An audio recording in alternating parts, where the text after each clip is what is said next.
This is the next generation of data centers. Hey guys, Faraz here, Product Manager of IT and Infrastructure from Vertiv. Previously we had spoken about the SmartCabinet, but we had focused on our previous generation being the SmartCabinet version 2, the split cooling.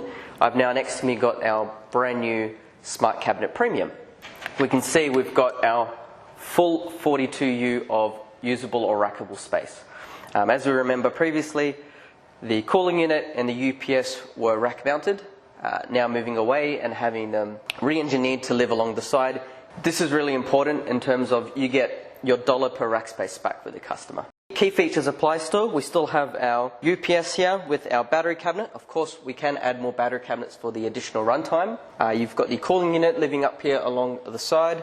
Of course, we still have our emergency fans sitting on the front and rear. And most importantly, we still have our full comprehensive environmental monitoring, namely the temperature and humidity sensors, the door sensors to know when the front and rear are open or closed, our LED lighting, our water leak detection, and most importantly, our environmental alerts.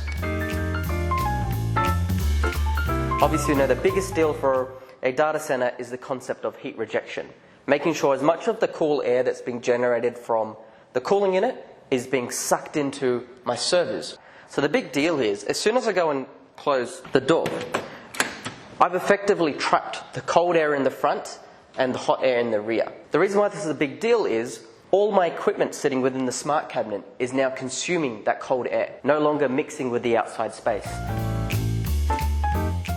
The fact that it's fully contained, the fact that the SmartCabinet's IP52 means that I can have this sitting in a warehouse, a storage facility, something that's not traditionally known as a white space or a data center space, which means things like dust, heat, inlets of water are no longer going to be factors when I look at this data center here next to me in a rack. We have our intelligent door lock here. Still has the traditional key latch feature here with the star lock. However, we also now have our RFID or card reader access to flash over the card reader to dislodge the electromag to open and close the front or rear. Or equally, you can log into the monitoring system and give your user standing in front of your rack temporary access who can remotely dislodge the lock for you.